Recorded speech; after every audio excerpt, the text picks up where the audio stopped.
to help and stop somebody who is drawn to that profession from doing anything, increasing a dose of something, or just, going, damn it, I'm going to do the right thing. We all watch medical procedurals on television, and there's, a heroic moment of somebody doing the right thing, damn it, So I imagine that there's a lot of conversation with bereavement doulas, with nurses, with doctors, really warning them not to take lightly the personal risk of intervening, even when the situation is as awful as what you're describing. Yeah, I'm not.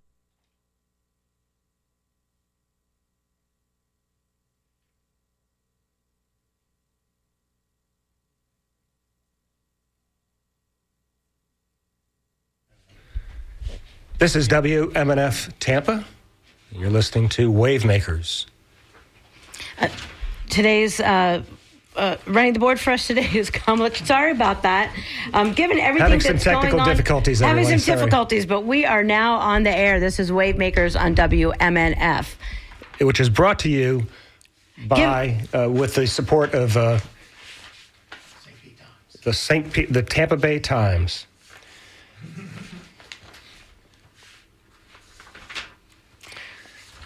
So good morning and welcome to Wavemakers with Janet and Tom, a weekly conversation with people making a difference in the Tampa Bay region. I'm Tom. And I'm Janet. And running the board for us today is Kamala Curious, John Dunn. Answering our phones is DJ Spaceship. If you want to join a conversation, you can call us at 813-239-9663, and he'll get you through to us. You can also email us at dj@wmnf.org. Given everything that's going on in the world of politics right now, we thought it was time to call in an expert to help us sort it all out. I try to avoid using the word unprecedented, but I think it's almost an understatement to describe what we've seen in the past few weeks. Joe Biden dropping his reelection bid, Donald Trump escaping assassination by inches, and Vice President Kamala Harris within hours becoming the near unanimous pick as the new Democratic nominee. How did we get here, and where are we going? To discuss all of that and more, we have USF Emeritus Political Science Professor Susan MacManus joining us by phone today. Welcome to Wavemakers, Dr. MacManus. Nice to be here, and it is a wild and crazy election so far. It sure is. Dr. MacManus, you were in Milwaukee for the Republican National Convention last week as an analyst for ABC Action News in Tampa. And when we talked to you on the third day of the convention, you said you thought Joe Biden would have no choice to drop out. But to drop out, and 4 days later, he did just that, giving up his bid for a second term with less than 4 months before the election and endorsing Kamala Harris. Apparently, Biden agreed with you, but were you still surprised that he did it? No, not at all. The pressure was just mounting by not only the second, practically, the millisecond. It was coming from, longtime friends and top-level senators and House members and donors. And it was coming from every degree because the polls were getting worse and worse, particularly in the swing states. He really didn't have any option. So you were in Milwaukee. You got a chance to talk to a lot of Republican delegates there. Did you get the sense that they were kind of hoping Biden would stay in? It was mixed. In fact, the last morning when we usually mingle with the delegation breakfast, and by the way, I'll be also going to the DNC, they were, sort of 50-50 on that issue. But I think the real bottom line was that several of the speakers, and I'm sorry I can't remember which one, the last morning got up and said, "Look, we're really feeling good right now, but things could change in a heartbeat." Right. And that's exactly what happened. So I think that, yes, they were euphoric leaving their convention, but realistic enough to know that it probably wasn't going to be Biden. So one of the unprecedented aspects of this election is that Trump is the first felon nominated for president by a major political party. He was impeached twice, failed in his reelection bid. And what, was accused basically come back when you're near death and we can help you. Whoops, we have another bleeder from, sorry about that. Anyway, he was impeached twice, failed in his reelection bid, was accused of stealing classified documents. But none of that mattered to the delegates. So is this still the Republican Party that you have so long known and observed, or is it the Trump Party now? Well, obviously it's more of the Trump Party, but what's happened, Tom, in politics, and you understand this very well, is we have seen what we as academics call a partisan realignment, where the whole configuration switches. And right now the Republicans are the party of the working class, and Democrats are more the party of college-educated and even wealthier individuals, high tech and so forth. So you've really seen a flip in the configuration and composition of the bases of the two parties. And, you know, such an amazing thing that's happened just in the last few days when Joe Biden announced that he was not going to run for re-election. But there have been lots of questions about Biden's age and his ability to, you know, complete a second term. And Democrats seem to be willing to ignore all that until the CNN debate last month. There was an almost visceral reaction among many voters, especially Democrats. It was one of the earliest presidential debates ever, maybe the earliest, and now appears to be one of the most consequential. Did you think immediately Biden needed to drop out? Yes, because there's an old saying in, country folk, I'm a Southerner, as you know, from Tampa, that first impressions are lasting impressions. And it was such a shock. And 51 million people were watching it. And it's really, really hard to try to tell people that they didn't see what they saw with their own eyes. And right. That was the problem. And that was always going to follow him the rest of the way. If, for example, the Democratic team were to lose, and I'm not saying they're going to, but if they were to lose the presidential election, that decision to go with that debate so early by the Democrats who insisted on it will be looked upon as one of the biggest missteps in politics. On the other hand, if Kamala Harris wins, it will look like a brilliant move because they revealed the weakness of their candidate and they still had time to change. That's right, and that's why it's so risky for people to say definitively what is going to happen in November. Because my opinion is so far that with the snap of a finger, we could see another 180, whether it's an issue or something else happening. That is what's happening because we have such a fast news cycle, and so many things can happen with the snap of a finger. And I expect that we're going to see a number more surprises before November comes along. The difficulty, though, is that some states actually start voting for president as early as September. Now, Florida's not one of them, but there are some states that allow that early kind of voting on the presidential election. And why tell us about that. Why is that consequential? What does that mean? Because people may make a decision early based on what was happening at that moment and then have buyer's remorse. We've seen that several times. I think right now one of the biggest concerns of a lot of Democratic strategists is right now, yes, everybody's on board, but then you have people like John Morgan coming out saying, well, I don't know.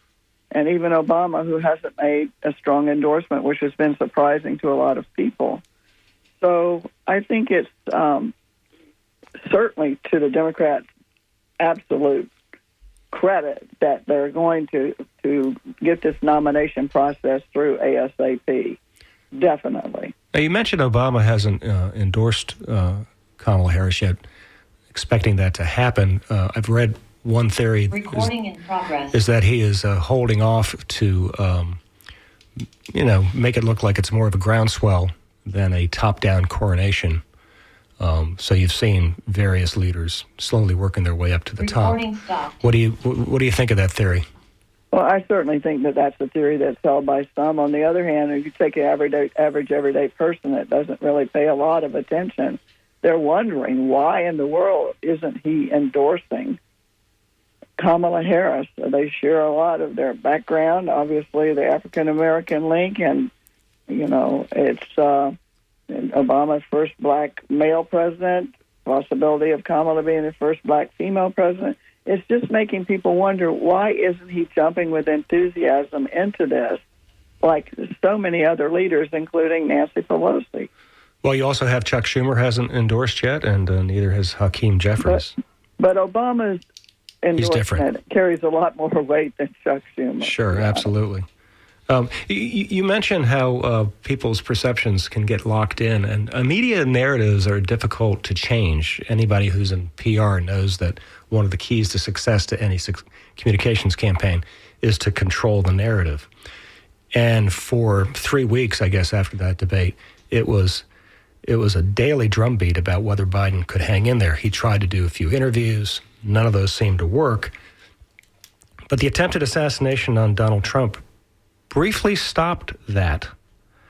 But it didn't last. Why do you suppose that is the case? The focus shifted from an attempted assassination back to Biden's ability to serve within a couple of days. Obviously, that was because Democrats were really concerned about that. And there was already a lot of debate going on internally and even among members of Congress who were in very, very tight districts that were worried that Biden was going to bring them down. So the discussion had begun, and once the assassination discussion sort of stopped, it hasn't really stopped in light of the Secret Service issue.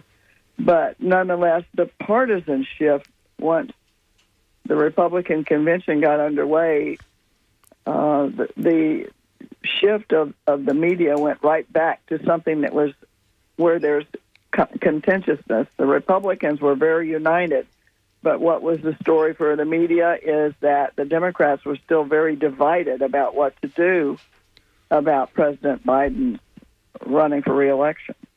So I think a lot of it has to do in terms of the media, and again, you're the pro on this, when things are up in the air or there's still some sort of split and argument, that's what the media turned to, because the Republicans, frankly, left that convention feeling very united. Oh, right. Yeah, the media definitely thrives on conflict. Conflict conflict drives all great narratives, whether media narratives or just slaying the dragon and saving the princess. And of course, those calls for Biden to drop out were going on for weeks. But apparently, from what we're hearing, he was shown polling over the weekend that convinced him he couldn't win. Dr. MacManus, do those polls give Harris a chance against Trump? Do you know what those numbers might look like? Right now, she isn't doing much better than he did, but let's face it, she hasn't had the stature that she's got right now. We won't know the real impact of her on terms of her favorabilities or whatever for another couple weeks. But the polls that were really driving Biden's decision were the 7 swing states. And then there were a couple other states where he was supposed to win that were starting to show he was lagging. So there was an urgency. Right. And that was what was the impetus for a lot of the increased voices, particularly of members of Congress. And there are some... Look, we got to make a decision, you know. There are some polls out already, just a few real quickly, that were released, I think, yesterday and today, that, again, show Harris not doing much better than Trump. But one thing is that there... I don't know how much of this would be because people had previous notions of Harris. They might not have liked her when she was in the running for among the other Democrats, but now that she's looks like she's going to be the nominee, it seems like people are really excited about her from what I can see, who in the past would not have been, just in talking to people that they were diehard Bernie fans or whatever. But she's such a, relief after Biden. Are you getting that kind of a sense? Among some, but there are still those who have, as we said again, first impressions, lasting impressions, where you've got some people who still think that she is not up to the job. Now, obviously, those numbers and those kind of people are not getting the attention that they were. Now, one thing I will say that it may be having an impact, and depending upon who she selects as her vice presidential running mate. But think of this, for so long, there are two trends in American politics that the polls have shown very, very strongly. that a huge portion of Americans think this country's headed in the wrong direction. That's one. But the one I want to focus on is that over half of the public for a year has said that they did not like either Trump nor Biden. Right. So what the opportunity now is for the Democrats with Harris plus someone new is they can offer a fresh choice to people that maybe said, I'm just not going to vote because they didn't like either one of them. But all of a sudden, if you get a younger, fresher ticket, then you have the potential as Democrats to bring back a lot of particularly young people that said, I'm just not going to vote for older people like that. And that's the truth of it. And I love... They might see a fresh ticket. And that, on the other hand, her biggest challenge is that she's tied at the hip with every decision that was made by Biden. I think it's interesting that you're talking about her being, young and vibrant. And speaking as a 61-year-old woman, that was one of my favorite things that I saw on social media yesterday, that they like the idea of a woman near 60 being presented as being the fresh, vibrant, young alternative. I'm good with that. Well, the VP is going to be very important, I think, but her biggest assets going into this race are, first of all, age is now a problem for the Republican ticket. Right. She is well-versed and popular for her campaigning that she's done on abortion and reproductive rights. And she's a woman. On the other side of it, she has the liability of being really tied with Biden, and immigration is one of her huge problems because she was the border czar as anointed for that by President Biden. And she doesn't have a good track record of campaigning. Now, obviously, suddenly she's the likely presidential nominee. Her campaigning confidence is likely to have gone stratospheric from not so good to stratospheric in her confidence. So, and the fact so much in the air about all this. There is, and she's had a pretty low profile as vice president, I think. Most vice presidents obviously don't get the spotlight, but it seems like she's now emerging from that. And could that be an advantage for her? Is that people have some impressions of her, Republicans especially, from watching Fox News. But is this an advantage that she will be able to kind of create a new Kamala Harris image before the Trump campaign can create their own framing of her? Well, the framing has already begun because the Republicans are already running ads tying her to decisions, that she was in concert with the president on, and the fact that she was part of not telling the truth about this real status of Biden. Those are already in the Republican ads being aired in key states, not ours, but yes. Others. Well, also, but I do think, to your point, that just from the brief time that I've heard her speak, and I've been swamped, as you imagine, I just got home and then everything broke yesterday. So I really haven't had time but to listen to one brief speech that she gave.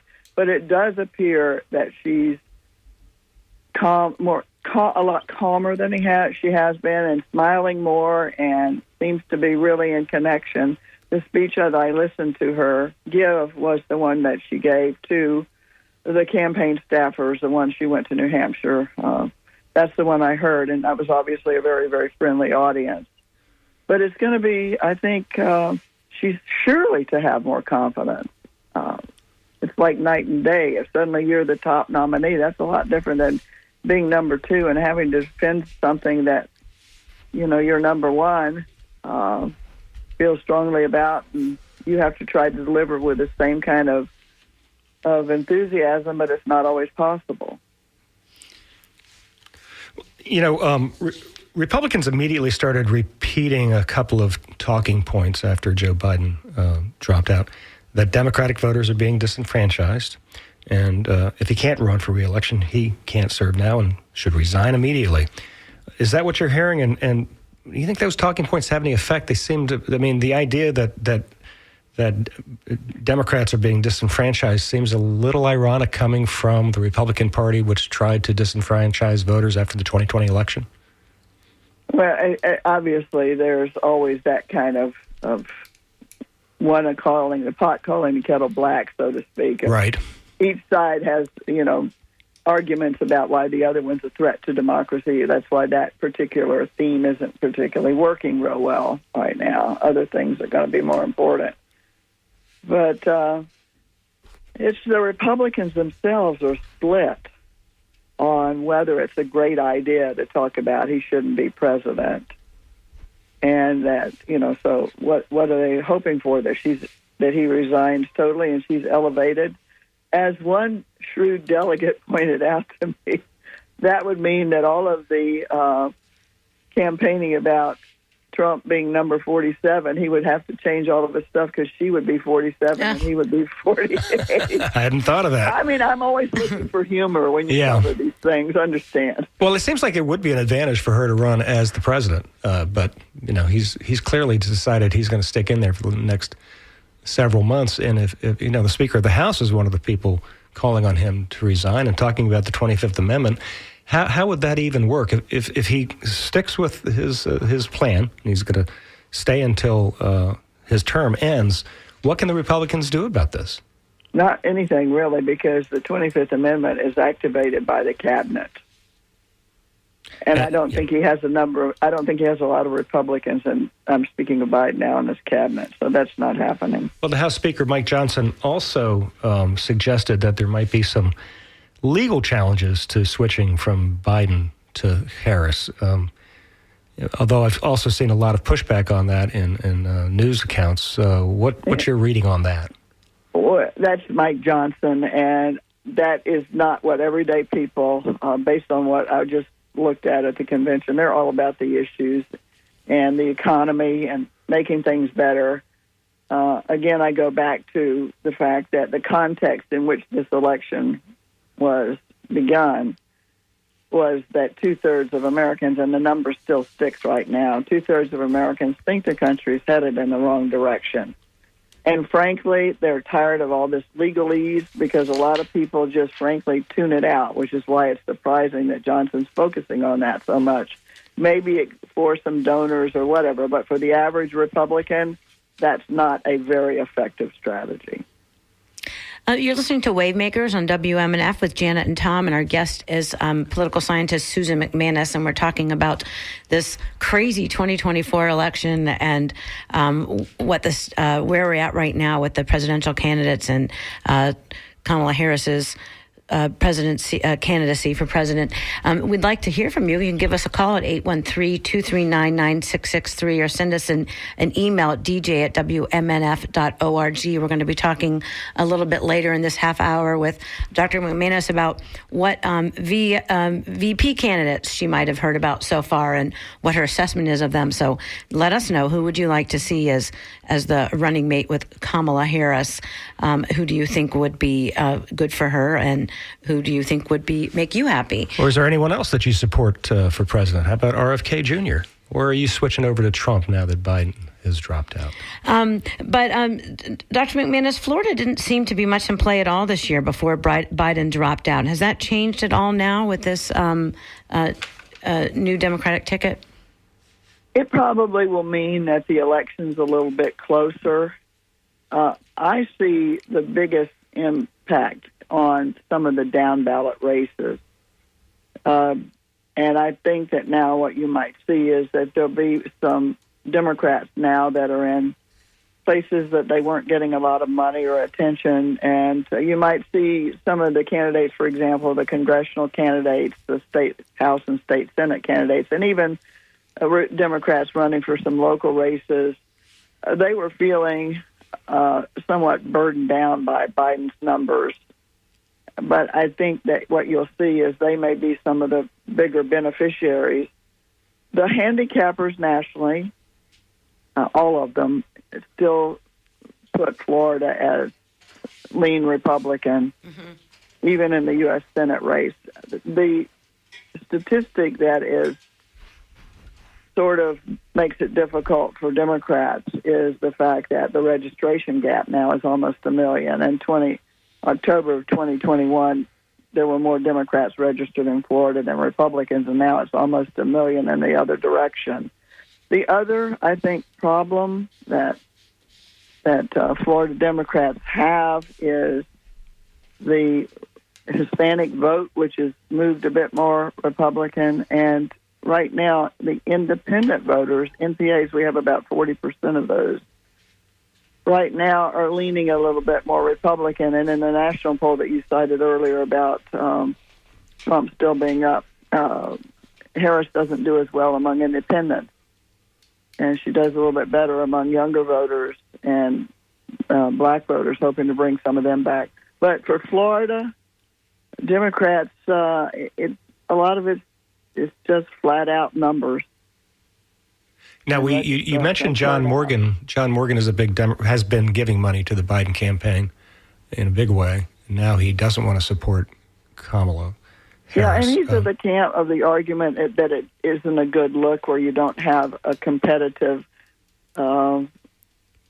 selection of your nominee. It all looks like that it was being, and this has been written up in a lot of news as well, that it looks like it was, top level elites pushing Biden out rather than the voters having a chance to choose somebody else. And Morgan, like others, was hoping that they would have, the selection made at the convention instead of one of these pre-roll call, all said and done before the convention even begins. In other words, going back to the idea of a competitive convention, which he was thinking would be more effective in terms of showing the country that the party does it democratically and is united, leaves the convention united. That's the thinking. And Morgan is not the only Democrat that's expressed that viewpoint. Isn't that difficult to do in so little time? And also, you kind of need somebody else to actually challenge her, and so far, nobody. Well, that's exactly right, so. And that's exactly right. And, time, I think, is what really, really pushed all of this to go on fast forward. And so the last time something like this happened where a Democratic nominee who didn't get any votes at a primary is going to get the nomination, it looks like she's going to get it, was 1968. Hubert Humphrey was nominated without winning a primary. Similar situation a little earlier in the year because Johnson drops out, I think it was in March, and then Hubert Humphrey jumps in and he ends up getting the nomination. Do you see any similarities there? I mean, one of the lessons the Democrats learned from that was you don't want to have a nasty convention floor fight, right? Right, but then their candidate lost. So, that was a war. I was in college at the time. I'm showing my age. But the Vietnam protests and everything brought LBJ down. Yep. And this is a very, very different scenario, and it's a lot closer, as you said earlier, to the actual elections, only, 100 days away. But the convention starts August 19th, just a couple weeks away. And obviously this extended divisiveness and battle within the Democratic Party over whether Biden should run for re-election or not. The need to create a sense of unity is urgent, and the convention's right around the corner. And rather than enter the convention with this divisiveness, the approach has been, well, let's go ahead and get this locked up now. And you notice how quickly all the state delegations, their delegations, many of them took votes and they said, well, we're going to pledge X number of our people are pledging to support Harris. And now she has enough of those kinds of pledges. It isn't formal yet, but to know that she is definitely going to secure the nomination. Well, I've read today that in various news accounts that she has already secured 2/3 of the delegates. So that seems like exactly. Kind of seems like that's game over. All of that reflects a sense of urgency to show that you're unified and get people on the ground enthused and ready to do the legwork, because people soon forget how important that is. So one of the next big decisions that Kamala Harris has to make is who is going to be her running mate.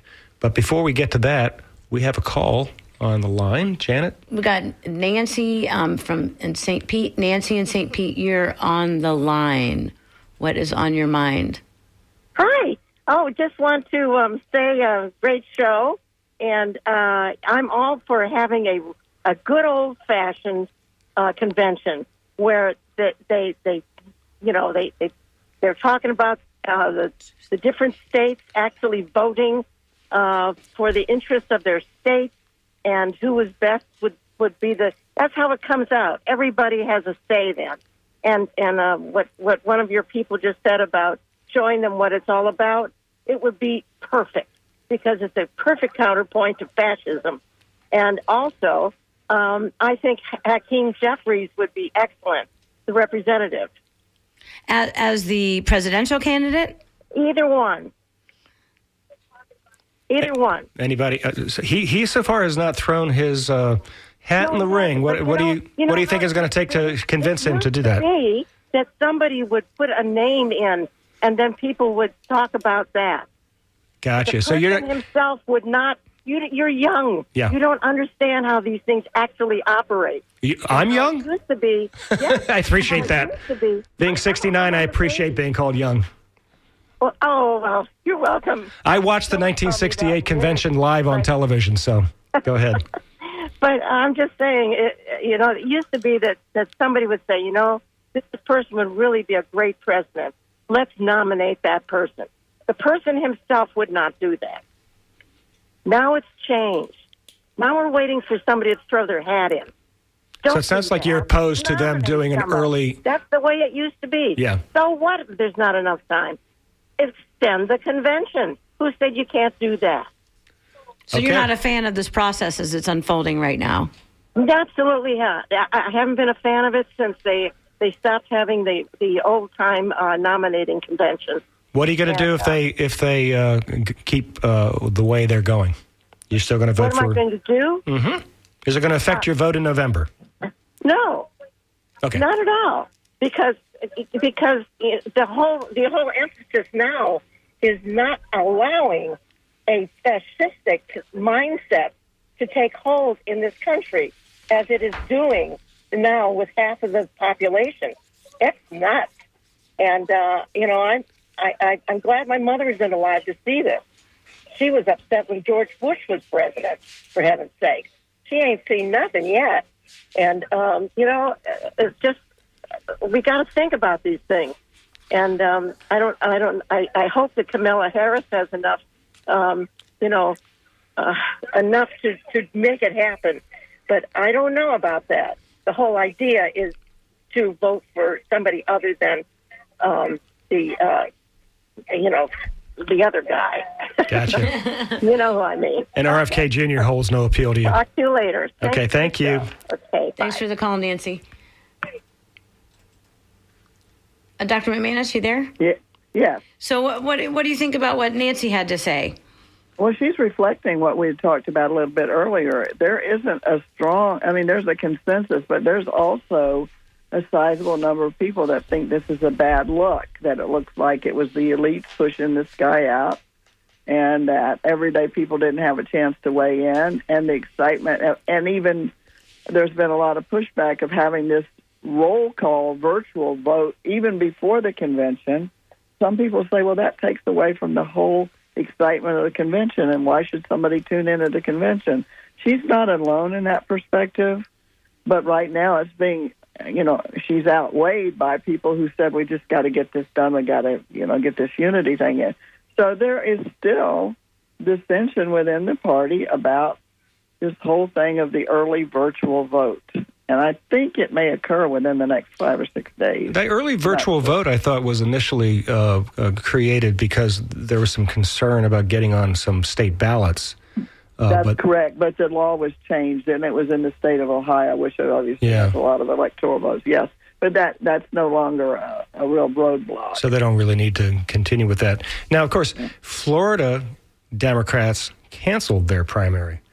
So, and going back to your point about how these elections can have an effect on down-ballot races, I have read a lot of analysis that suggested that had an impact on the outcome of some local races because Democrats had no reason to go voting, and so the Clearwater City Commission is now majority Republican, and they have a Republican mayor because Democrats didn't vote. Well, there's also another part to that, which I've heard from some other Democrats, which is that it was a disservice for all of the first-time candidates that were running for office and wanting to put their name up and get their name out there to have some competition. And so it did affect, according to some Democrats that are sort of party activists, that it did affect the ability to recruit candidates that, well, I'm not going to get my name on the ballot anywhere, and people won't take me seriously, and I'm not even going to get in the mix until the general election. So there was some of that feeling as well. Now let's talk about vice presidential candidates. I'm sure you're hearing some of the same names we've heard so far. A lot of it seems to be focused on swing state, maybe governors, senators. What are you hearing, and where do you think this is going to go? Well, the one senator that's being talked about is Mark Kelly from Arizona, which is now a swing state. And the downside that some say about him, even though I think he would be a very good choice, is that that they might lose that Senate seat. Mm-hmm. And let's face it, this election's not just about the president. This is about the composition of the U.S. House of Representatives and the U.S. Senate, the Congress. And so the calculation is, okay, so you get elected president, but you don't have any control over either chamber. Well, you're weakened. So I think that what Mark Kelly would bring to it is his wife is Gifford, and the whole gun issue is a real big issue. And but it looks increasingly, if they do pick him, it'll be because Arizona is going in a direction that worries Democrats a lot in terms of national politics. The others are basically governors. You have Roy Cooper from the governor of North Carolina is talked about a lot. And you have the governor of Pennsylvania, Shapiro, who's also talked a lot about. And those are, and Andy Beshears from Kentucky. And so this is interesting because when people look at it, they think about, well, we need bolstering. We might do better in some of the southern states if we had a southern governor. We could get those electoral votes. But the worry is that the real problem area for Democrats is the Midwest. Ohio. All of those governors are popular. They're all looked at for the same reason. Can they bring a contested swing state home to victory for the Democrats? Mm-hmm. Well, and so what's the most, if you had to boil down the swing states to one that the Democrats have got to win, what would that be?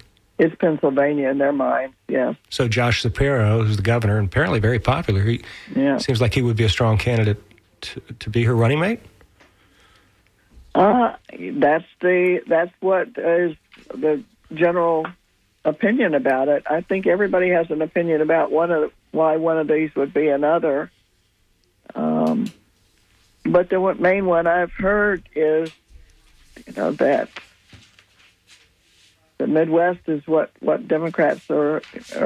The blue wall is cracking, as the old saying goes. What was formerly just a solidly Democratic region, the Midwest is shifting, and so they want to sort of bolster up that blue wall again. And I wouldn't be surprised if they don't take one of those, Shapiro.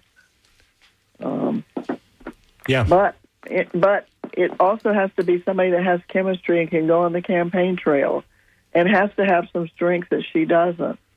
Her biggest policy issue is immigration and foreign policy. That's probably Kamala's weakest area in terms of a lot of coverage of that in her as a VP.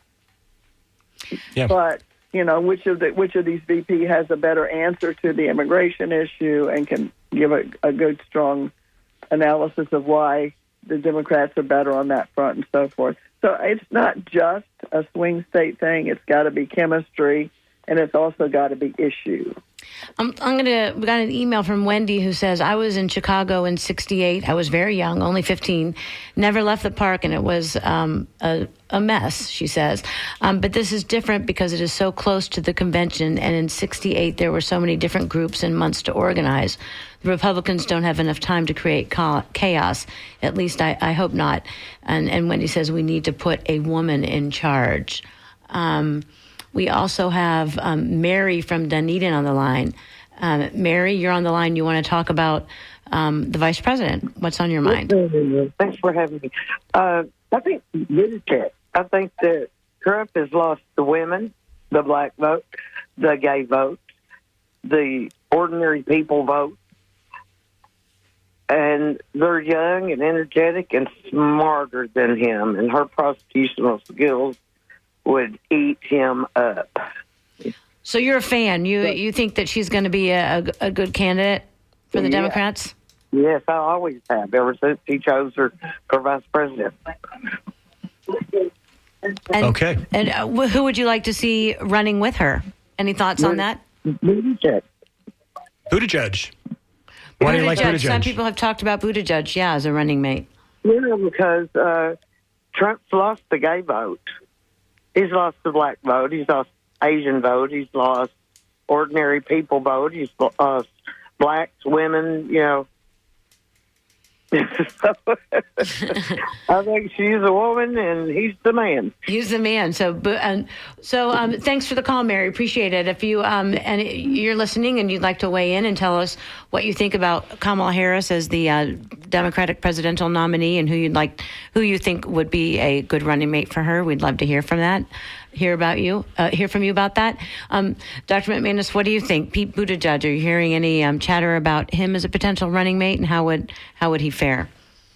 It has been briefly mentioned, but the real big focal point has been on the governors, and because they wouldn't do any damage to their states, particularly in terms of loss of power in Washington. But Buttigieg, he hasn't gotten a lot of attention, and if the press isn't talking about him, then he's probably not so much in the mix, to be honest. Now, he represents a very narrow constituency. He's got some strong assets for sure, but then he's had problems, transportation issues, his responsibility. He has had some I guess you'd say liabilities from some national Democrats' perspective that wouldn't be the best choice, even though he is very popular for a lot of people. But he's very articulate and he's quick on his feet. He's pretty good, but he doesn't seem like he brings a lot. He vibrant youth, and he brings the LGBTQ vote for sure. And he's about the same age as J.D. Vance. So let me ask you about J.D. Vance. Was he put on the ticket because he's from the swing state of Ohio? Because I'm reading that there might have been some buyer's remorse after Joe Biden left, that they're now saddled with a guy who has really very little political experience. I'm not sure his first foray as a solo candidate yesterday went all that well. Right, and Ohio is really a red state, so it wasn't particularly that. It was more, as I heard it articulated at the convention by Republicans, much more the fact that he was very good in terms of synthesizing messages down to everyday people. His life story, the Hillbilly Elegy book, and now it's a movie, and everybody's looking at it, came from rags to riches. Talk about that. He also was introduced by his wife, who is Indian, and I think his youth and his biracial marriage, which, let's face it, a lot of younger people really have relationships or marriages or whatever else. They're bi and multiracial. They're not focused as much on that race as others, but the fact that he comes from a poor background and a diverse family now from a racial and ethnic perspective, and his youth, all of those were reasons why. We have an email from Bill Brookfield who says Pete, so he'd like to see Pete Buttigieg also as the running mate for Kamala Harris. So where does this leave DeSantis with this turn of events here for 2024? If Trump wins, J.D. Vance would presumably be the front runner for 2028, unless, of course, it's Trump again. And if Harris wins, does that actually help DeSantis? What do you think, Dr. MacManus? Right now, DeSantis, he's turned out, in 2 more years. And where he goes next is really up for grabs. He could, let's say Trump gets in office, he could appoint him to a high-level post. His last 2 years, a lot of people leave an administration about halfway through. You have turnover among the cabinet. That would be one avenue. But the other is that he's still very popular. He spoke at a lot of different delegations, breakfasts, and so forth in Milwaukee.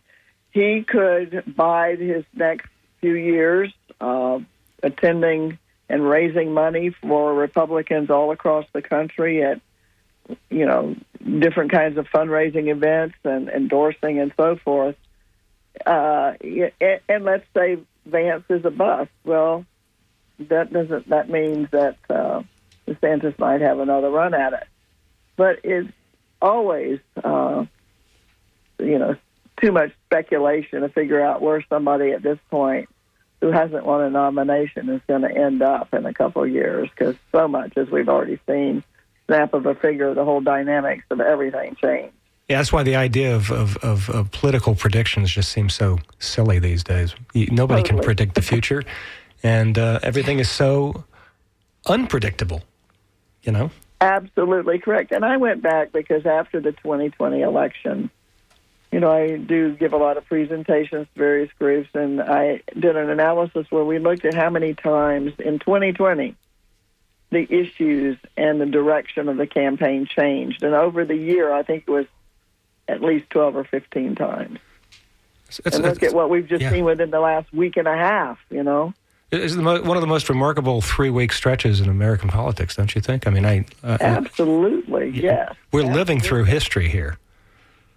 I mean, I lived through the 2020 election as an analyst, and this, and now this. I think I've seen the absolute most incredible eras of American politics any political scientist could ever be witness to. You go back to amazing. You go back to the 2000 election too, and that incredible meltdown that focused on Florida.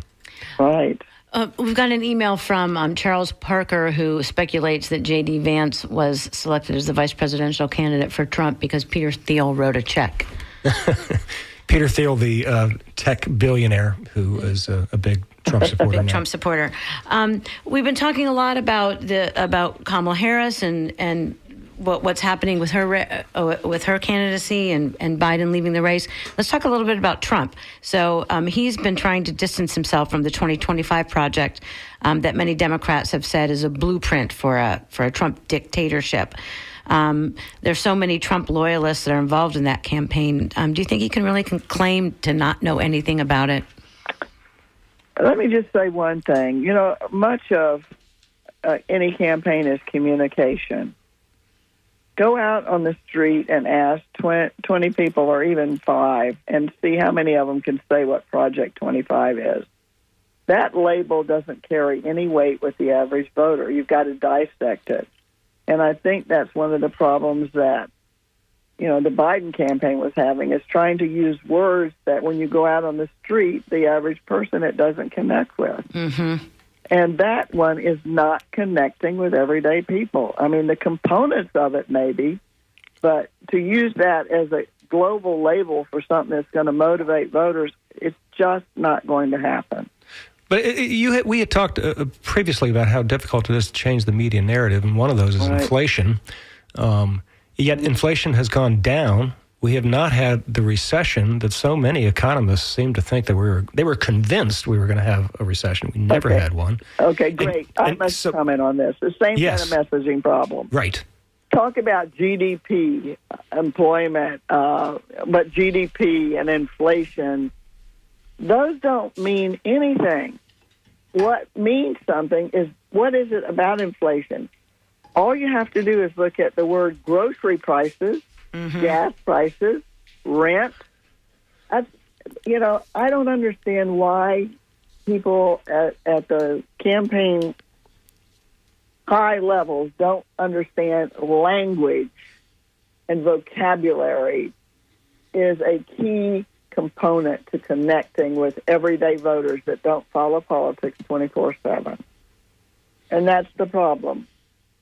With inflation, people say inflation to them means prices. And as soon as the Republicans say inflation, they say prices on da-da-da-da-da, people would connect with that. Yeah. Same thing with authoritarianism. Go out and ask a person on the street what authoritarian means. Right. It's so much understanding that today's vocabulary, it has to be simplistic, and increasingly how to connect with people, particularly young people, has to be visually. That's why social media and videos and memes and all that are much more important to reaching a younger demographic than broadcast television or a newspaper. Well, Kamala Harris apparently is the queen of the memes right now on TikTok. Yeah. So we'll see how that plays out. Yeah. Let's go. We've got just a few minutes left, but let's go to the phones. We've got Jackie in Sarasota on the line. She's got a quick comment. Jackie, you're on the line. What's on your mind? Oh, hi. I love your show, first of all, and I love Dr. MacManus. It's so good to hear you on the air today. And one of my girlfriends sent me this link last night for Kev Mo's song, Put a Woman in Charge. It's like the perfect song for Kamala. Everyone should just check that out, especially, I've heard the song before, but has a beautiful video that goes with it, with people of all ethnicity, all ages, men, women. It's just powerful. All right. Keep a woman in charge. That's Kev Mo. By Kev Mo. Woman in charge. All right. Jackie, thanks for the call. Thank you for your show. Thank you, guys. Thanks for listening. So, Dr. MacManus, in the last few minutes, talk to us a little bit about what you think, Joe Biden's legacy is going to be. How will he be remembered in history based on what just happened in the last 3 days? Well, among Democrats for his policies, but sadly among the public at large, it probably will be not stepping down sooner, earlier. It's. I know right now a lot of Democrats are saying, "Oh, he has a great legacy. He's done this," but in the public's mind, again, don't talk about talk about everyday people. It was, why did you wait so long? Right. And his age, the age issue, I think, is what probably will be what a lot of people remember him for, was how all of a sudden, and we've all been talking about the aging of America in a number of venues, and now all of a sudden it hit a president, and there's nothing that's called attention more to age than his presidency near the end. But and as you mentioned, that debate. On the other hand, if Kamala Harris wins, his endorsement of hers could make him the legacy forever of it's time to go, and handpicking the candidate that the demographics of whom had never been a president before. So right, yep. It's too soon to really tell legacy, but right now people are just thinking of him waiting a little too long. And what if Trump loses? What happens to the Republican Party? I think it's a whole new ball game. You do have a lot of younger people in the Republican ranks that are on the way up in politics. That's a bit of a difference. Also, now you see even within the Democrats, you see the younger generation coming up the ranks. There's a lot of young Republicans in waiting that would love to be moving up the chain quickly. So it's a MAGA party from now on, no matter what. I don't know. Okay. Yes, the working class angle, absolutely, because that's the Republican Party now. The tone of a president, maybe not transferred to the next generation. I'm talking of Trump. Okay, it's been really great to catch up with you, Dr. MacManus. It's always a pleasure. You always bring great insights into politics. Thanks for being with us. Thanks for John for running the board and DJ Spaceship for answering the phones. Up next is NPR News, followed by Wide Awake America with Nadine Smith. This is WMNF Tampa.